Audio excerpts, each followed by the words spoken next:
Yo, what is up guys? It's your boy Slapthigh, and today I'm bringing you a video talking about Helhest, the new character who just came out today. And I'm going to tell you guys straight off the bat, I think she's going to be pretty meta. From what I've seen and how I've played her so far, I think she's looking pretty good. As you guys can see, I've kind of spent a little more money than I anticipated to pull for her, but you know, it was pretty worth it. I'd say I got her up to the tier 2 in the talent tree here, and it's looking pretty good so far. So real quick, let's go over the banner and what you can expect from the banner. So we have obviously the new character Helhest in the banner, and then we have another new 4-star character, Rosie 11 or Rossi 11, I believe is how it's pronounced. I'll just call him Rossi because that sounds more correct than Rosie. You can also get Finale and Ikora, and if you're unlucky like me, you can pull about 15 of each of these instead of the new character, but hopefully you guys get lucky and draw both the new characters in the banner. And I guess while we're here, a few other notable things is you can get of course you can get the cards, and you can get some of the new ornaments for the characters. And then real quick, let's go over the illustrations that you can get. So there's the transmat effect, which is pretty neat. I really like it. And then you have the emote, which I was just using a moment ago. It's pretty cool. It's like you pull out a little throne and you sit on it. Very, very cool. And then there's a new ghost shell, which I really like as well. It's very cool.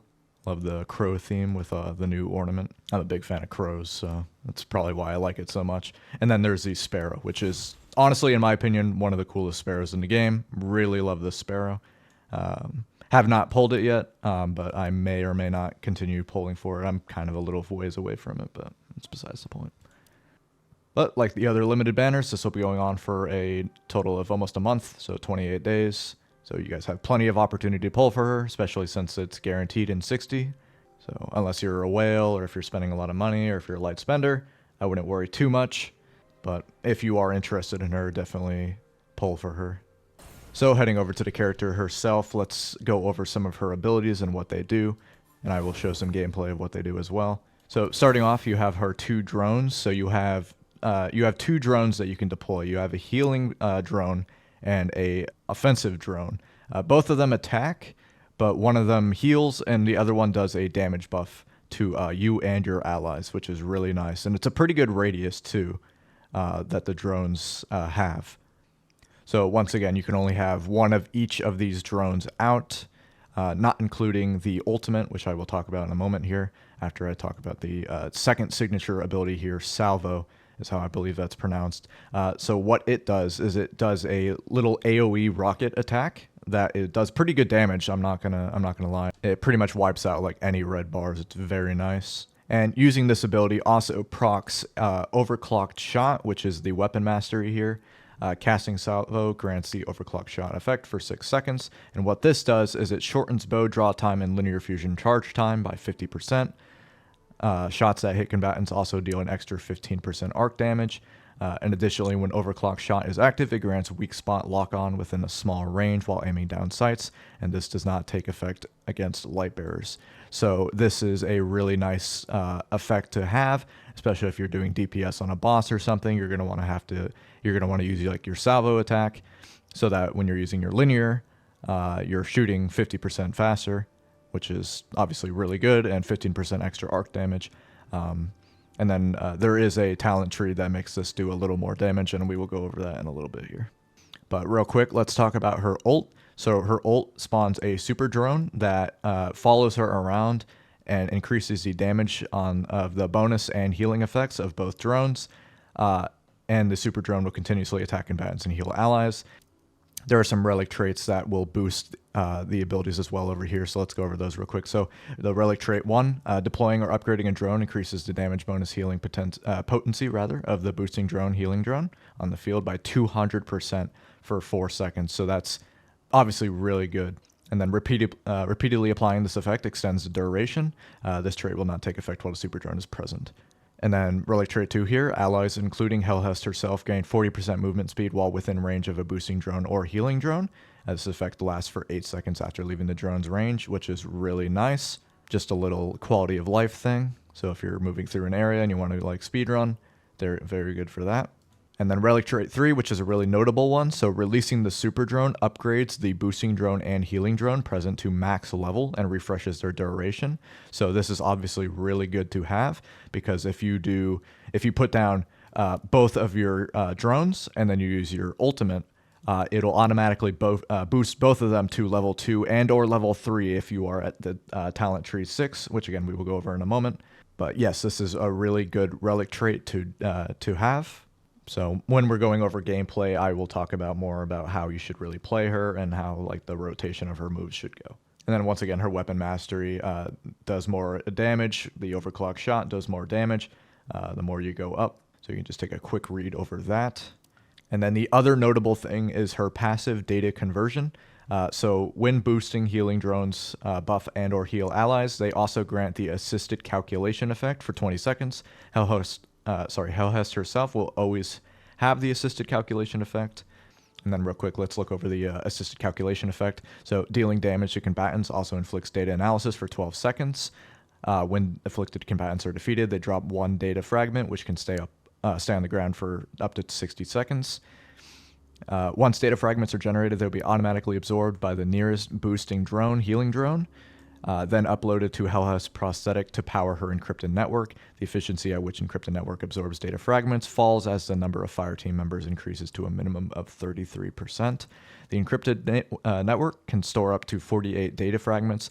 When the encrypted network has accumulated more than 24 data fragments, Helhest can interact with either of the drones and consume 24 of those data fragments to provide allies within a 70-meter radius with 1 heavy ammo brick. So essentially, when you are killing the enemies and they're dropping the data fragments, you will be able to pick those up and store them up to 48. At base talent tree, it'll cost 24 data fragments to consume those to make 1 heavy ammo brick. So that is obviously really good if you're in the middle of a DPS phase and you're running low on heavy.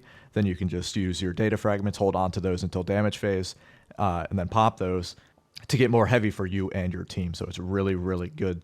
And then real quick, let's look at the talent tree, because there are some notable ones to note when it comes to her abilities. So the first one here, I would say, isn't exactly required isn't a requirement, but it is very, very good. So what it does is it gives her an extra charge of her rapid deployment, basically her drones and how she puts them out.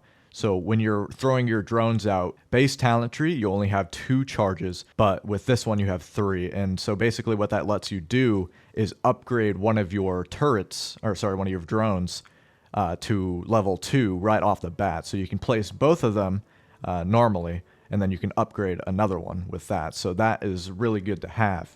And then there's an additional thing here. When charges are at max and Helhest deploys a boosting drone, the drone will directly upgrade it to its maximum level.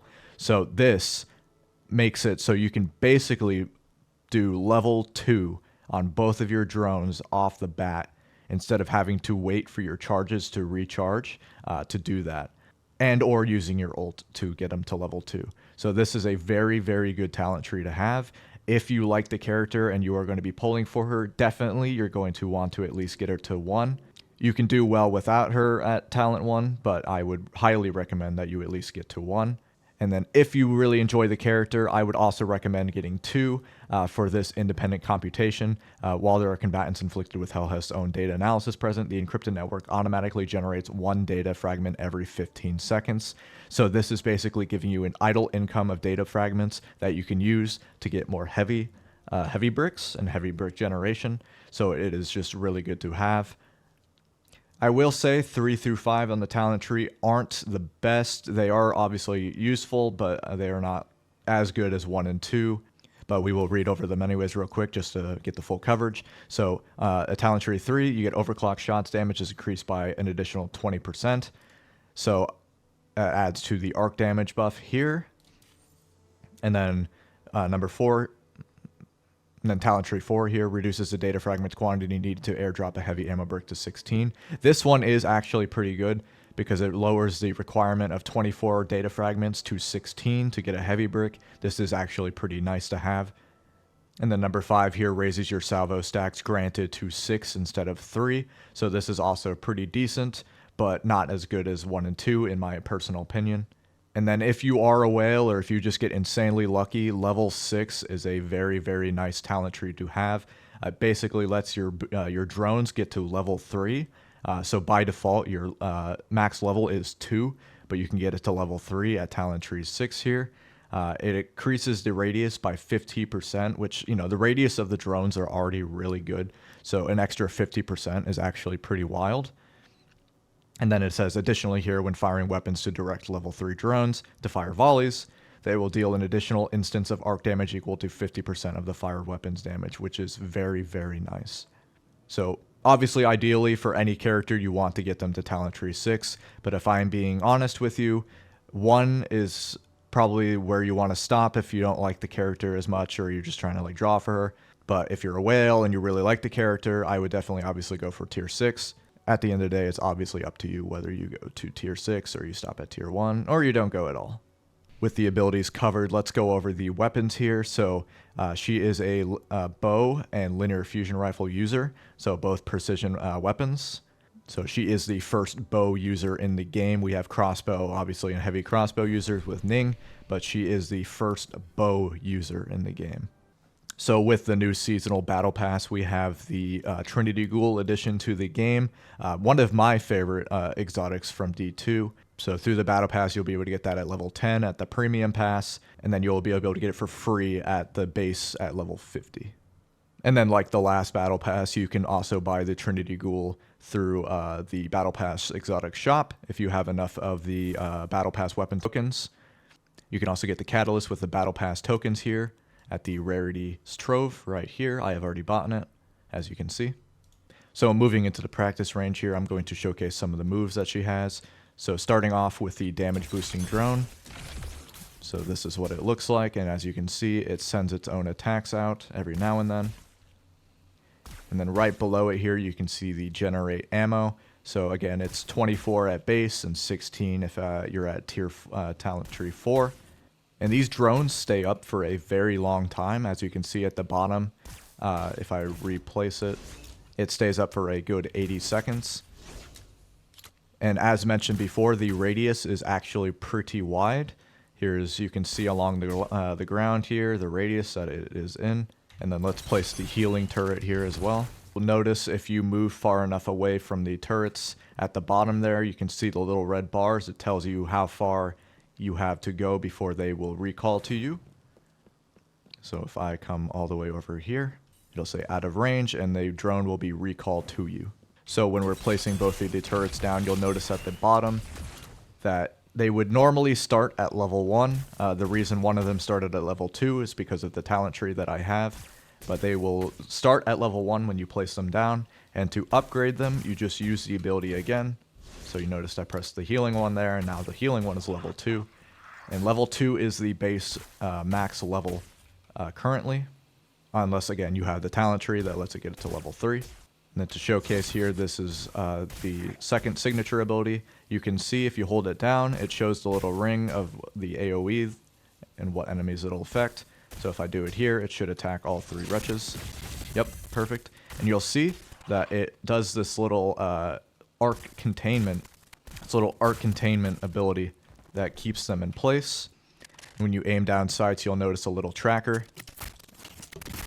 When you have salvo enabled, you'll be able to do that. And it auto tracks, so you don't even have to aim. You can just aim wherever you want.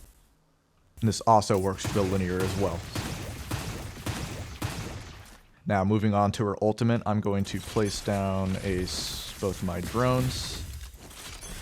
You'll see that my healing one is only level 1, but when I pop my ultimate, it'll go to level 2, and that comes with that relic trait ability that I was talking about earlier. And you'll see that it attacks with me, and it also applies both of the healing and damage buff to me and allies. And then real quick, here's a showcase of the generating ammo. So you just walk up to the drone, and then you press E as long as you have enough. Again, it'll show at the bottom how much you need. You need 24 for 1. And obviously I'm full on ammo, but if I wasn't full on ammo, I'd get some extra heavy. In fact, it even seems to drop it on the floor, which is really nice. So if you're already full on heavy, you can still use it and convert it, and it'll put a brick on the ground. With the new update, they added some new artifacts that go really well with Helhest. These Axion artifacts. Some of these are really good, and I'm actually going to be grinding for these after I'm done editing this video. But I will go over a few of these because they are really notable. So first one here, at level 5, the wielder takes 32% less damage from sources more than 15 meters away while affected by both healing over time and ally damage bonus effects. Obviously, Helhest does both of these, so this is very good. Then Resonating Axion here at level 5, when the wielder is healed over time by their own abilities, healing received is increased by 12% for 6 seconds and stacks 5 times. A max of 1 stack can be gained every 2 seconds, so this is also really good. But the most notable two are these ones that I think are going to be really, really good for Helhest. So there's this one, United Axion, deal 140% more weapon damage while affected by an ally damage bonus effect. So not only does this pair really well with Helhest because she already does that, but I think this also would work with characters like Tan with his well. If you're standing inside his well, I think this would also proc this status effect. I'm not too sure on that. I haven't tested it or anything, but I wouldn't be surprised because it's also a damage bonus effect. So this one is obviously really, really good because you should always have this procced as long as you have Helhest's damage boosting drone out. And then Confined Axion, a really good one as well. At level 5, when a combatant is confined, they take higher long-range weapon damage from the wielder for the next 10 seconds. Combatants take plus 36% damage at a range of more than 20 meters, and plus 57.99% damage at a range of more than 30 meters. So this is obviously really good if you're using your confined attack through the second signature ability, and you do that arc stun on them and confine them. Then you're obviously just doing more damage from a distance, so that's really, really good. So these 4 artifacts are really, really good, and I would highly recommend mixing and matching these, if not using all 4 of them at the same time. I was thinking I might do 1 Axion, 1 Confined Axion, and then maybe do the rings, the Ring of like Conversion and the Ring of Abundance to get the Overshield, because that would give her better survivability. But yeah, I just wanted to point out those 4 because I think they'll be really good for Helhest, and they're definitely something you should consider when you're making a build for her. But yeah, guys, there's a quick guide going over the new character Helhest. Thank you guys so much for watching, and I hope this video helped you. If it did, make sure to like and subscribe to the channel. It really helps me out and encourages me to make more guides in the future. If you guys are interested in watching more Destiny Rising content live, I do stream over on my Twitch at twitch.tv/slapthigh. I'd love to see you over there. If I missed any notable features, make sure to let me know in the comments, and I will pin your comment. Also, let me know what you guys think about the new character. But again, thank you so much for watching, and good luck on your draws.